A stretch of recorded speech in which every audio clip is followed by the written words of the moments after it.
I say what John Paul II said 50 years ago, and I know people probably say, Pope said this?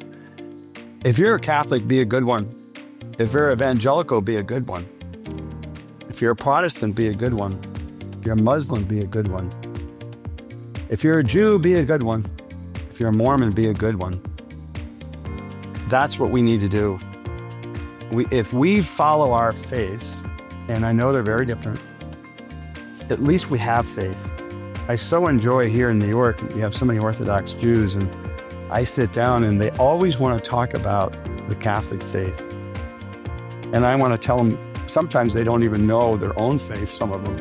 I love to share the beauty of their faith. And so I do think there's so much that we have in common. And, we as Catholics believe the true and easiest way to heaven is through being a solid Orthodox Catholic. But there's many ways. Welcome to the Going Big podcast. I'm your host, Kevin Gentry, and this is the place where we celebrate bold moves and big ideas. Each week, I sit down with inspiring leaders, entrepreneurs, and change makers who are making a significant impact in their careers and in their communities. Whether you're looking to level up your leadership, pursue your passion, or just get inspired to take your next big leap, this is where those stories come to life. Now, if you're listening on iTunes, YouTube, or anywhere else you tune into podcasts, be sure to hit that subscribe button so you'll never miss an episode. Now, let's dive in to what it means to truly go big. Well, ladies and gentlemen, welcome back to another episode of the Going Big podcast. Today, I'm really pleased to have my longtime friend, Tim Busch. Tim is an extraordinary leader in multiple respects, as you're about to see. He is a lawyer. He is a business leader. He is a Catholic philanthropist based in Orange County, California. For the most part, he is engaged in multiple business enterprises. He's the founder and chairman of the Busch Group, which includes real estate, law, hospitality, and even winemaking. And Tim's story today for Going Big goes well beyond his business success, as you're about to see. It also will touch on the tremendous generosity that he has shown. He and his wife, Steph, have made possible the Tim and Steph School of Business at the Catholic University of America in Washington, D.C., and have helped found and initiate so many important initiatives, the Magis Institute, the Napa Institute, both of which are focused on advancing faith and reason, and just in multiple ways. You'll see, from boardrooms to classrooms to vineyards, Tim is engaged in many ways in going big. Tim, I want to start with your story. I know a little bit about it and you're growing up, but let me just ask you this. Did you, at what point in your life did you decide, I really want to do a lot? Because you've gone big. I'd consider you at least to be a serial entrepreneur. Did you ever consider yourself that you wanted to go big in your life? Well, I think I had it always in me, but going way back when I was 4 or 5 years old, I remember playing games of owning companies and multiple companies. I didn't have the nonprofit sector in my purview then. I didn't really know what that was all about. So I guess when I reflect back, there was something inside of me that was pushing me forward. But my father was an entrepreneur. He owned a business, supermarket business. It was small. And so I didn't have the glass ceiling of I was going to go become a career following my father per se. I saw him as an entrepreneur, and I saw myself as the ability to be an entrepreneur as well. So, but through life, you start to see, if you look back, what was unfolding, and you try to use that experience, which you don't have at 4 or 5 years old, so that you can predict what's going to happen in the future. So it's been in my heart to do that, but God has taken me in a whole new direction that I didn't anticipate. Indeed. All right. Well, we've got a lot to talk about. So with respect to you, tell us a little bit about growing up. It was in Michigan, I believe. I presume you worked in the grocery store, and just sort of how that exposure to work affected just some of how your worldview. I started working when I was 7 years old in the supermarkets. And those days, like today, you people returned their bottles and they got 5 cents or 2 cents or whatever it was. And I would organize the bottles by Coke or Pepsi or the various varieties. And then when the guy dropped off the sodas for the supermarket, they'd pick up the empties and they'd take them back, clean them, and reuse them. That went away a few years later and then came back again. But people think, oh my God, you're a 7-year-old. What are you doing working? It was the greatest formation for me. I had to be in to work on a particular time. Sometimes I was tired. I had money. I started working at 20 cents an hour, and got my way up to $1.75 when I had to join the union at 11 years old. It was, but it was really a great experience. And then when I was 11, the child labor overseers said, you can work in your dad's store if your dad's there. But if your dad's not there, we can't have you working unless I think it was age 14 or 16 at the time. It's 14 today. And I was really heartbroken because my job was being taken away. My brother, who was 14, older brother, who worked with me, he got to stay. And he ended up in the supermarket business for many, many years, 30 years. He was a CEO and we're still involved. And, but what it caused me to do is just like when God, when one door closes, God opens up another one. And so I became an entrepreneur. I developed paper routes for the whole town. It was in a very small town of Clinton outside of Ann Arbor, Michigan, southeastern part of Michigan. There was probably 1,000 people in the town. And I delivered every newspaper, Detroit Free Press, Detroit News, the Adrian Telegram. And over time, I accumulated all the routes, and then I passed them down. I was the second of 6, so I passed them down to all of my siblings who ran those paper routes for probably 15 years. Wow. And it taught you about how to manage money, how to, people don't pay you on time, even for the newspaper, and you had to knock on their door and wait outside in the cold until they came out with $1.10 for the week. And then you mowed lawns, painted houses, shoveled snow, did everything. It was really just natural. And I was talking to an 85-year-old. He had a paper route, and people say that paper routes at the time, there's no such things anymore, right? The adults deliver papers, or you don't deliver anything, you just do it digitally. But they really developed it was a small business. You had money, you had products, sort of a franchise, you had customers. It was really an enlightening thing. So that's what I did until I graduated from high school and went to college. Well, we hear a lot about how work experience at an early age is important. You understand and appreciate the value of work. It gives you a sense of discipline, just all those different exposures that you mentioned. But you were working for different people. I guess with respect to the paper route, you had the burden of actually collecting many times the money for the paper, but you weren't taking big risks necessarily in that space. But ultimately, as you became this enormously successful, and again, I'd say serial entrepreneur, you had to begin to take some leaps of faith. Tell us a little bit about how that shaped your view, how you kind of made that first big step to do something that involved a lot more risk. Sorry, I graduated from law school in 1978, had been interning with a lawyer in Ann Arbor, Michigan, quite an entrepreneur himself, did a lot of startup work, represented professional announcers. And this was a whole new world for me because I came from a small town. We never knew anybody that was famous. And I actually lived at home initially because it was only a 20-minute drive to the office. And I practiced there just for a couple of years. And then I decided I wanted to go out on my own and start my own law firm. I think it was like 1979 because it was just about a year after I'd gotten my license.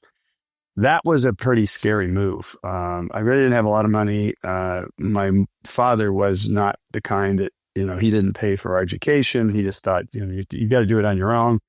And so I started the business with not much money. and built it up. But it was many scary days. There were a few days I couldn't make payroll. I didn't have many employees. I had two. And I had to figure out, okay, I'll pay you on Monday because I had to collect some receivables to pay them. Those days are over with, thank God. But that's really what started it. And then I started meeting some clients in the early 1980s, and we began to develop real estate. And that's where I got involved in that part of it while I still continued my practice. Really, till about 15 years ago, I was very active in the practice of law. Today, I'm licensed and I occasionally practice, but it's not my primary business or love right now. When did you make the leap to California? And what formed that decision? Yeah, that was a tough one, by the way. Yeah. I'd never been to California my entire life. So when I graduated from law school, everybody has a rich uncle, and I had one. He was my dad's brother, never been married, never had kids. And so I went to visit him, and he was probably about 25 years older than me. So, but he was in his 40s, and it enlightened me because he had a whole different lens of being an entrepreneur himself, living on the water, and the weather was magnificent versus Michigan. And so that was in 1978. And I decided then I was going to move to California. But Detroit had continued to go through these up and down cycles that track the auto business. And everything in Detroit, when it goes down, the whole thing goes down. I used to say wherever General Motors is where the country's at, but that's obviously not true anymore. But in those days, it definitely was true with regard to the state. And, my siblings, younger siblings, had gone out there in the early 1980s because there was no jobs in Michigan. And so they went out there to work, and we all kind of started out in my uncle's large house with nobody in it but him. And I actually set up my law firm in Newport Beach at his home. And we started building the practice. In those days, Orange County was just in its infancy, really. With the real estate prices were going crazy. Inflation was high. So houses were going up. That was a big investment. People were making a lot of money. But it was really the formation of not only real estate, but other businesses ultimately. And today, you wouldn't recognize Orange County from where it was then. And I met my wife. I always say it was arranged marriage because my uncle actually met her, said to me, "That's your wife. You need to marry her." And I walked over, met her, and said, "I'm going to marry this girl." It took about 4 years before she finally walked down the aisle. But we've been married for 40 years. Wow. Well, knowing your wife, Steph, your uncle had great judgment. So good for Yeah, your uncle in he did. many ways. And amazing that you were there sort of starting in Orange County, because I think in the 1980s, there are a few places in the country that sort of showed the sort of go-go growth that were going on during the Reagan years in many ways, and amazing that it was there. Well, Tim, to me, as I've known you, there are very few people that really intertwine and really show their faith through their work the way that you do. Tell us about how that came about and how you sort of see the merger of your faith in everything that you do in your life, including your business life. Well, I was going way back. I was formed in Catholic school for about 6 years. Dominican nuns of Adrian, Michigan. And they were then the very conventional. It was late 50s, early 60s. My father was Catholic, and my mother ultimately converted to Catholicism. And they went to Mass on Sunday. I served as an altar boy since I was 5. And I started going to Mass every day when I was 34th grade until I was in high school. But then fast forward, I heard of Tom Monahan, who lived in Ann Arbor. He had founded Domino's Pizza. He was a man of faith in his work. And I joined an organization called Legatus that began in the mid-1980s. And it was for Catholic CEOs. And I was in Ann Arbor at the time, but moving to California. And so there was really only one chapter west of the Mississippi. happened to be in Orange County, and there was 11 members in it, 11 couples. And I joined, and this became the foundation of what ultimately led to Magis and Napa Institute and Napa Legal Institute and many of the other things that I did. It was really inspiration from Tom Monahan, who was also inspired by other people like Don Shula and the likes, that Tommy Lasorda, that he aspired to, that were daily mass attendees, but very successful in their careers. And so it was through Legatus, I started 12 chapters, mostly in California, and one in Vegas, one in Phoenix. And I got to know a lot of people. And it actually was good for my business because I didn't do it for that reason, but I got to know people that said, hey, let's work together. And Orange County was growing up, so I got to meet a lot of the faith-based and people that were interested in their faith.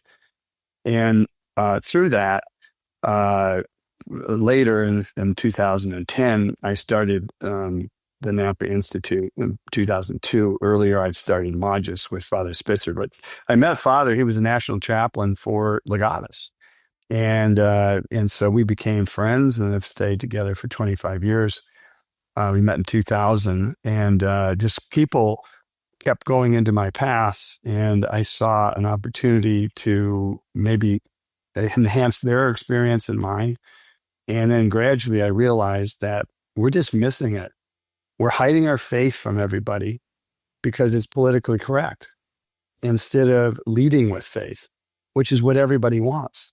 And it was the real brilliance of Legatus, was that if we could get CEOs practicing their faith and leading their faith, they impact hundreds, if not thousands of people. And that's what I did. If most of my companies together, there's about 5,000 employees. And I just, sometimes you get scared, but it's never been a negative. Praying grace in a secular restaurant with a secular group, maybe even having people of different faiths. When they're of Christian faith, it's easy. And then praying in front of your employees, talking about prayer and praying for them and their well-being. And it's amazing how many times you get positive reaction, because the silent majority, they have faith in their heart, but they're told by their family and their friends, keep it to yourself. You might irritate somebody. But I've had Muslims and Jews, Mormons and evangelicals who really come up and admire being brave to bring the faith into the marketplace. And this is something I think we've really missed in our society. This is why it's sort of falling apart, is because we forgot the foundation of life, the author of life, Jesus Christ. It's so simple, but everybody's running away from it. The most brilliant people, the most wealthy people, they don't have any faith, and they wonder why their lives are empty. And if they can just bring in that other science of theology and philosophy and faith and religion, all of a sudden everything opens up to them, and they realize that their life is a purpose. You can pretend that your life's a purpose, but unless you're co-creating with God, unless you're in communion with God, you're not co-creating. Everything good comes from God. Everything bad and evil comes from the devil. And it is not a game. It is not like Greek goddesses and this kind of thing. It's the real deal. And what we have to do as leaders is give everybody permission to talk about their faith. And it's enlightening. Today, Walmart, Apple, Microsoft, and I can go on. They all have Bible studies.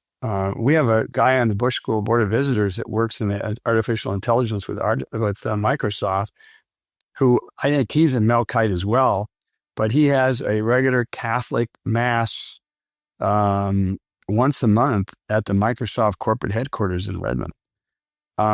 So they may pretend to be woke, maybe for, political reasons, but inside the corporation, people that are, your best people, your best employees, typically the people of faith.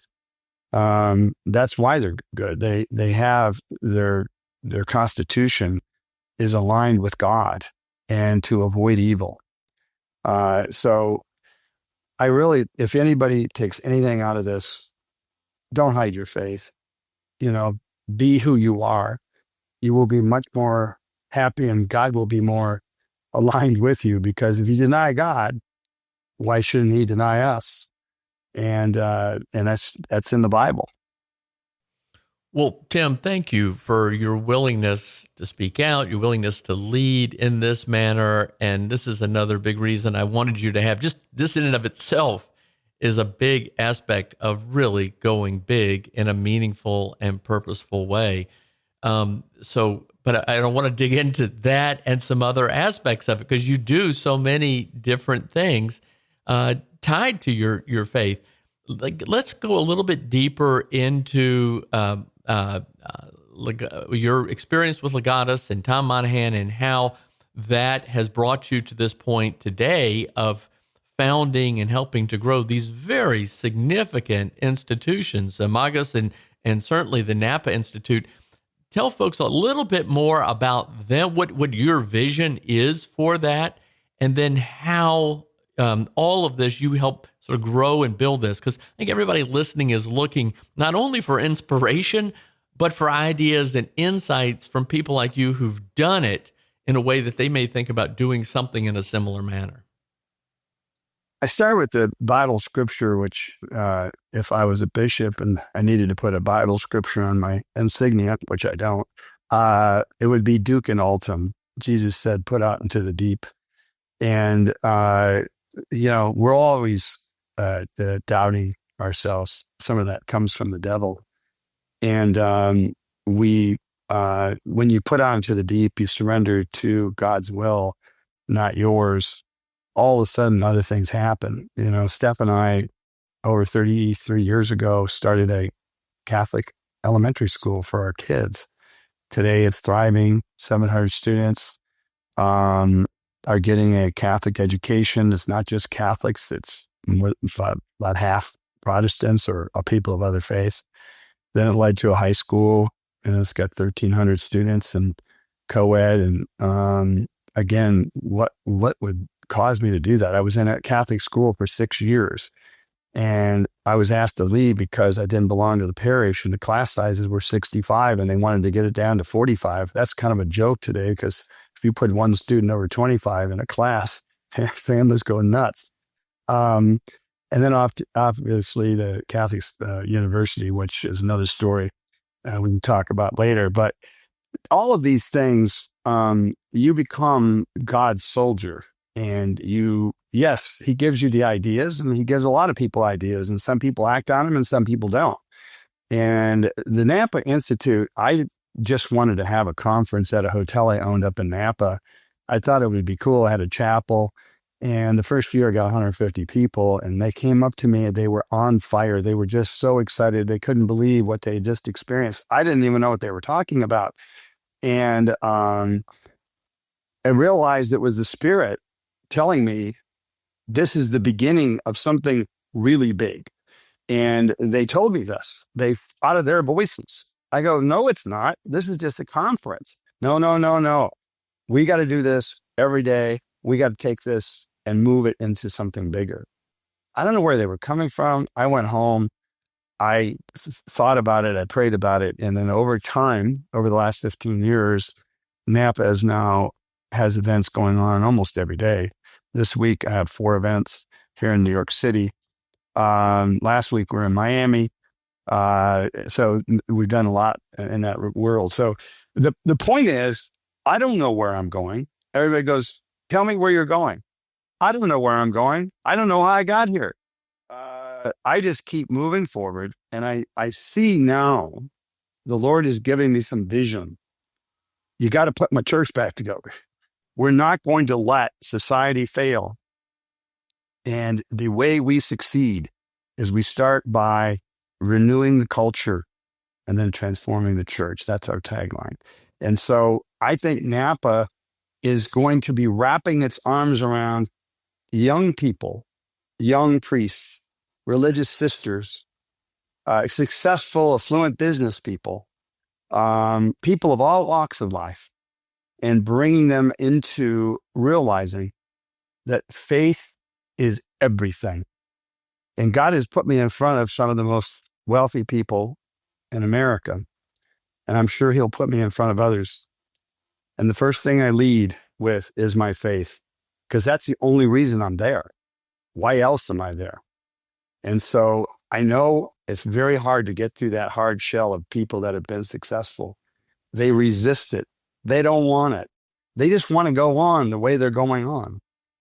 Why change? Because unless you do change, you're never going to have joy. You might have happiness for a minute, but you're never going to have true joy. And I'm not going to judge anybody about who's going to heaven and who's going to hell. That's entirely up to the Lord.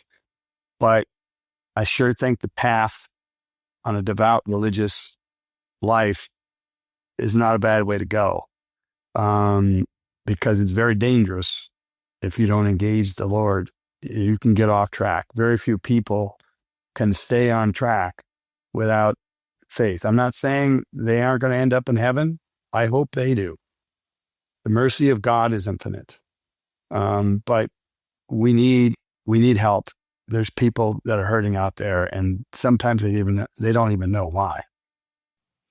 Well, Tim, I mean, my goodness, you really fit the spirit of going big, because you continue to just press yourself not only to think big, but to really have a big impact in the world in a meaningful way. In the book of Proverbs in the Bible, we're reminded that where there is no vision, the people perish. What is your vision for what you're doing? Is it to change the course of the country, of the world in which we live? What is your vision that guides you with the Napa Institute, the Magis Institute, even in the schools that you help develop? And then we'll come back to and get deeper into the Busch School of Business at Catholic University. What's your vision? A vision's about the only thing I can contribute to a lot of things we do. I didn't know this, but I found out through my kids and my father that I must have been dyslexic. And people that are dyslexic, we're not great readers. We're not great comprehenders. We're not great writers. That's why I love ChatGPT. I can tell ChatGPT my ideas, and it organizes them in a fashion that people can understand. But we do have an imagination, and I didn't realize this when I was a young child. I just thought everybody had an imagination, and that was my secret. Charles Koch always says his secret was math, and my secret was my imagination. I could see things people just never saw, and it was hard for me to explain it to them because they didn't know what I was talking about. And so I think I do see this vision that society is basically good.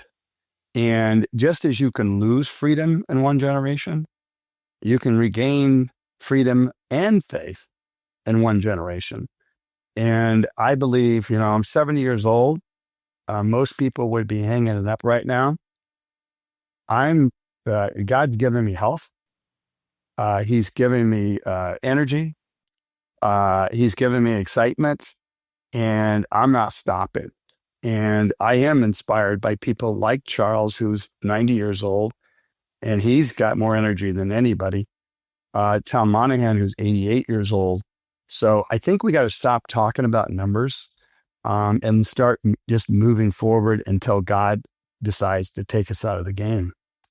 So, well said. Well, our friend Charles Koch has said that he's going to keep riding his bicycle until he falls off. And speaking of him, Charles Koch, you and Steph and Art Sioka and his wife, Carlise, the Koch Foundation, all saw something at Catholic University and made a very significant investment, which not only has built this extraordinary thing at the Busch School of Business, but has had this just cascading effect more broadly at the Catholic University. Tell us a little bit about what you saw there and how you would describe it today and what you see about it going into the future. Charles is, one of my mentors. It's not like we meet together and go over things, but I'm better at letting my mentors just view what they do. What they do is more important than what they say. And I think he's incredible. I wish he was more reliant on religion than he is, but I would call him a deist, a person that believes in God, believes there is a God and that God did create the world. But he, so many faiths are corrupt, and so many people use faith sometimes as a crutch in his opinion. Sometimes they need it. He doesn't. Maybe I don't. But I sure enjoy life better having the Lord with me at my side. And the Catholic U thing, this was something where I was like, are you kidding me? $15 million I was going to put up. And Tommy Vonderheit from your organization at the time. And but it really was Art Sioka and Charles. They were leading the charge. It's called the Busch School, but it's there is the Sioka Center, and thank God we remember him in that way. But Charles was the guy that said, "You do it, I do it," and I saw, I love this concept. I mean, I jumped on board as soon as I heard about it. I've been on the board for 20 years, and I just didn't see why I was there. I was there for that day when the business school was announced. And then we invested, which was a $50 million aggregate gift. It put the school on the map today. The school represents 24% of the undergrads.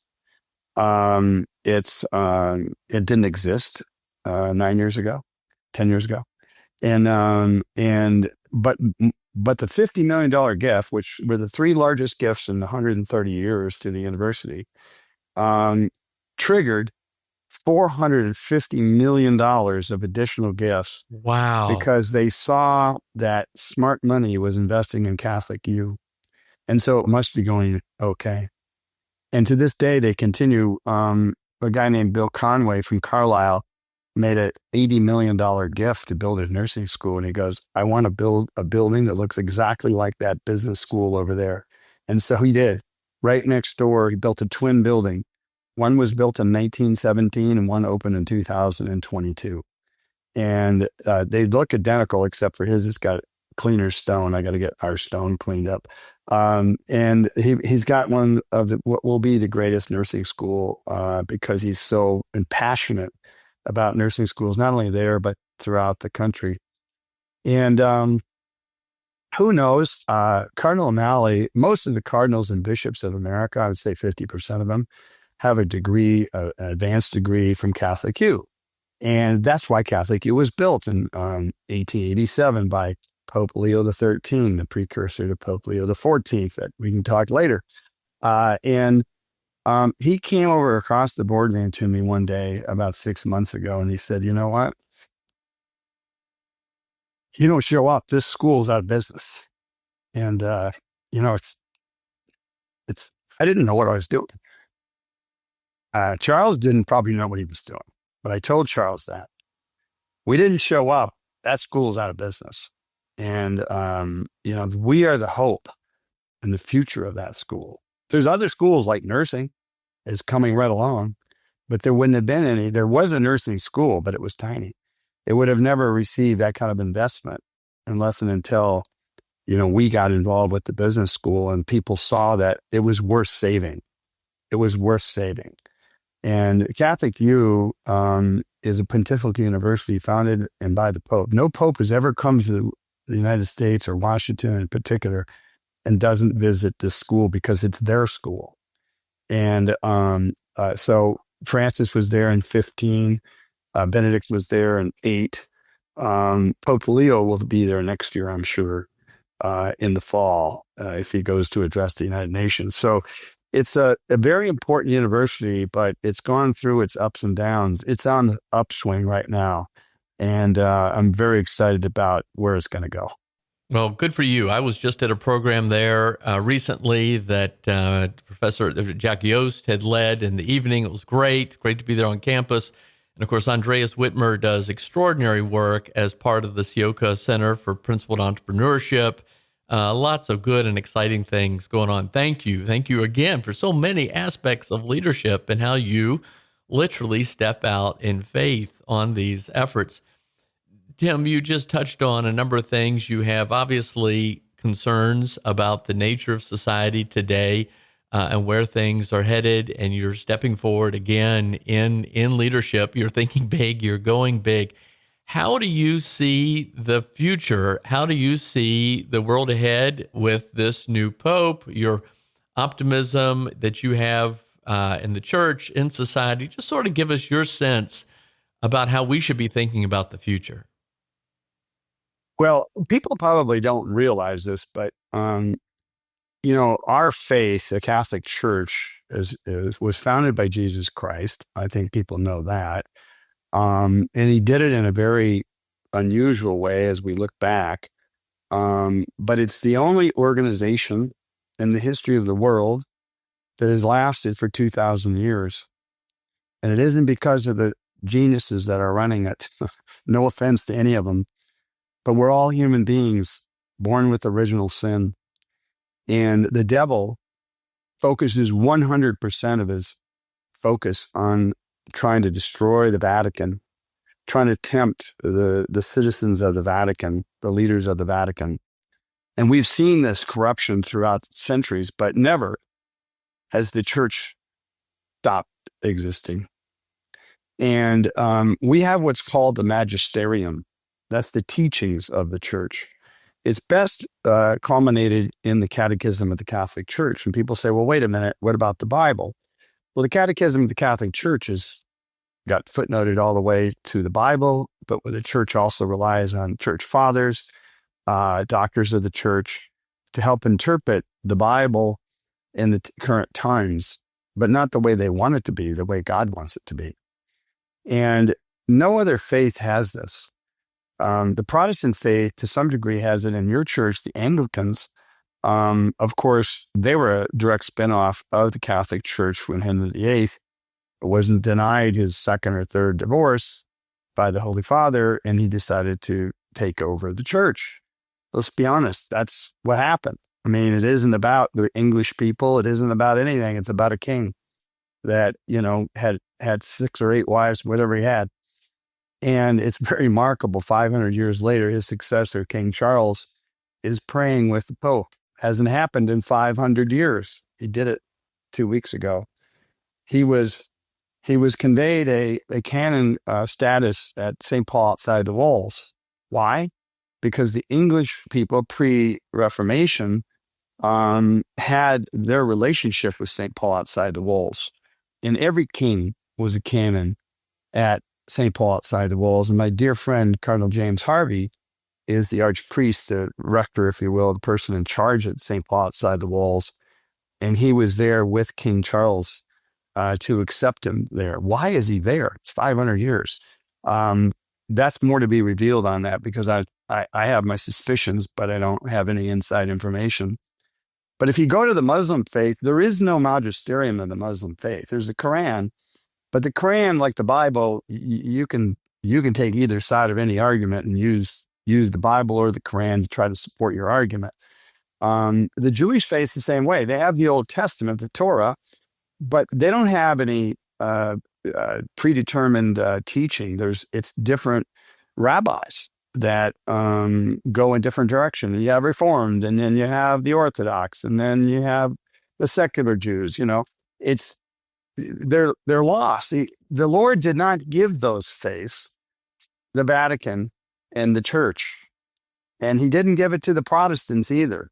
Evangelicals, I was talking to an evangelical, and he says, what we do is what Billy Graham used to do.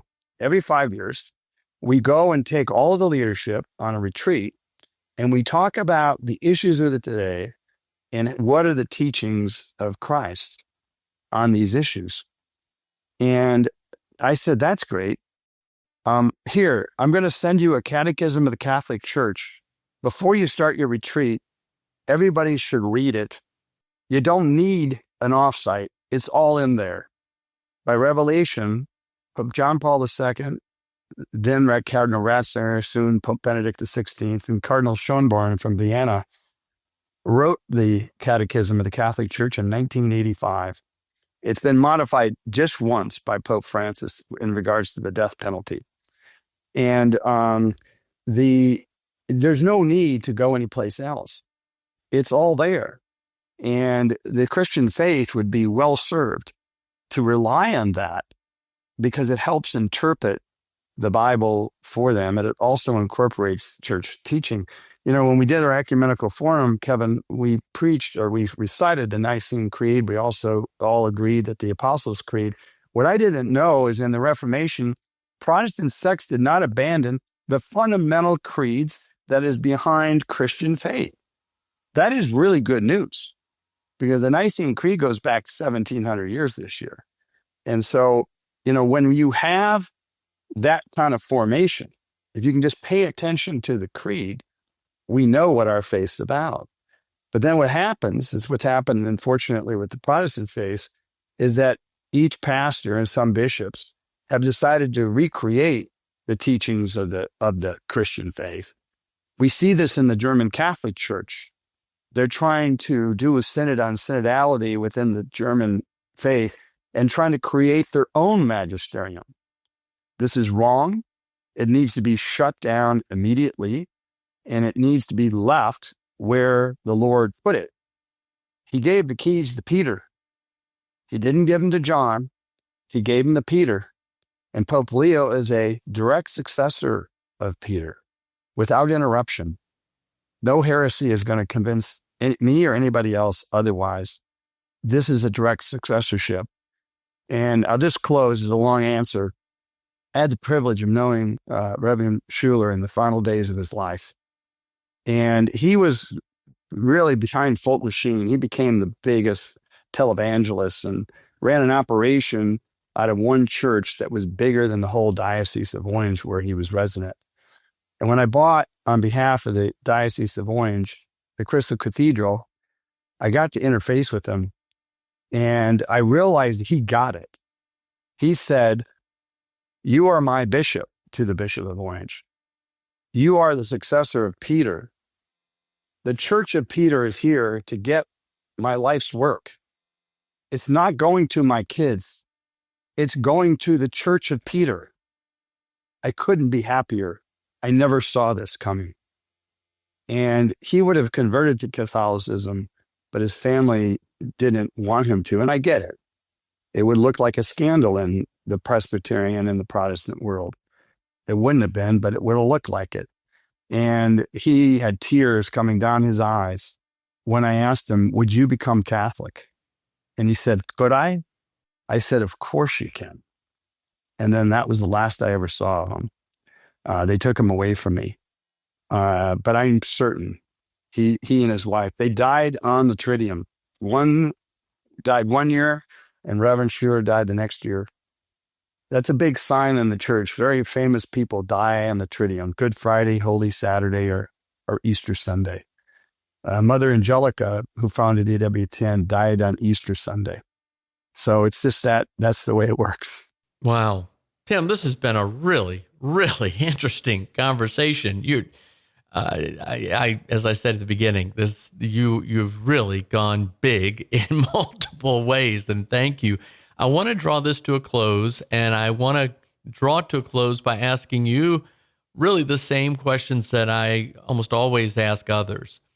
The first is, now where you are in life, as you say, at age 70, looking back at a younger version of yourself, let's say 50 years ago, what would you tell that younger version today that you wish you'd known, that you might have done differently, so that for anyone listening, we might think about how we might consider how to live a life of real purpose and meaning? I go back to Duke and Altum. As much as I've accomplished, I can see that in many ways there could have been even bigger opportunities, that I was closed-minded, that I was scared. I'm so blessed to have two children that watch me. And they're doing maybe what I didn't get finished. And my son's 38 years old. My daughter's 36. They have 11 kids between them, which is Congratulations. a big accomplishment. And they're running the company. And my heart tells me, I should be there, but my brain tells me, get out of their way. Get out of their way. They have more tools, more resources, and they understand the vision. And they're going to build a business even bigger than I had it. And they're going to go through tough times. We've been through tough times in COVID and all that, but it'll make them better. And they are having a lot of fun. My son is in the midst of big trauma and this, that, and the other thing with people. And he says, I'm having fun. I'm cleaning things up. If we fix all this stuff, think what we're going to be able to do going forward. And that's really the attitude. So look at you. None of us are perfect, and we can't let perfect get in the way of good. I love that saying. There's so many times we're trying to make everything perfect, and if it's not exactly the way we want it, we're not doing it. That's the work of the devil. You got to compromise with people. And in the end, the truth will prevail. But you can't fight with people. Unity. My goal, that we should all be one. Let's bring everybody back together. There's no reason for us to be apart. We have more division within the Catholics than we have with many of our Protestant friends. So why don't we just bring everybody back together? So I think, could I do a couple things better? Sure. But there's a lot of things that I've done that I never had in my mind of doing. And I think I spent an hour and a half praying, going to mass, saying the rosary, praying the rosary, talking to my guardian angel, things that people probably think are childish, but that's what makes me happen. I do it every day. And it doesn't matter how busy I am. You don't put that aside, because once you do that, you're the devil's prey, and he will take you because he wants to knock people like me off the ladder. Because if he does, he takes thousands with him, and he's not going to do it to me. Wow. Well, Tim, here's the final question, and it's very, in ways, similar, but for anyone listening around the world, Catholics, non-Catholics, Christians, practicing Christians, seekers, agnostics, those of a different religion, you and I, we're about to celebrate Christmas, it's the Advent. What would you say to anyone listening about just how in their life they might go big in a way that they could live a life of purpose and meaning and contribution to others in many ways that you've described throughout this conversation? I say what John Paul II said 50 years ago, and I know people probably say, Pope said this? If you're a Catholic, be a good one. If you're evangelical, be a good one. If you're a Protestant, be a good one. If you're a Muslim, be a good one. If you're a Jew, be a good one. If you're a Mormon, be a good one. That's what we need to do. If we follow our faiths, and I know they're very different, at least we have faith. I so enjoy here in New York, we have so many Orthodox Jews, and I sit down and they always want to talk about the Catholic faith. And I want to tell them, sometimes they don't even know their own faith, some of them. I love to share the beauty of their faith. And so I do think there's so much that we have in common. And, we as Catholics believe the true and easiest way to heaven is through being a solid Orthodox Catholic. But there's many ways. God is a God of mercy and love. And he doesn't have a checklist up there and saying, I got you, you'll go to hell.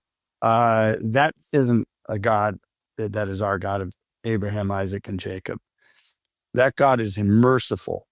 And he's even going to be merciful to people that never knew Jesus Christ. I know this is a scandal for some Protestants, but it's true. How could he deny entry into somebody in outer Mongolia that has never even heard of Jesus Christ? He's going to judge them on the life that they lived within the parameters that they were given.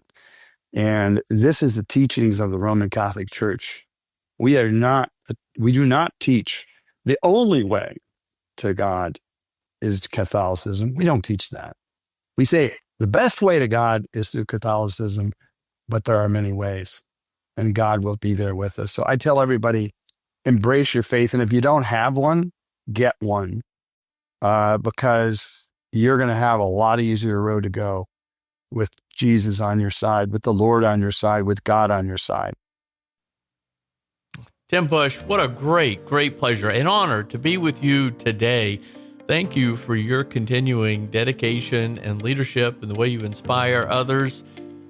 Peace be with you, brother. Thank you so much for joining us today. Thank you, Kevin. Thank you. Thanks for tuning in to the Going Big podcast.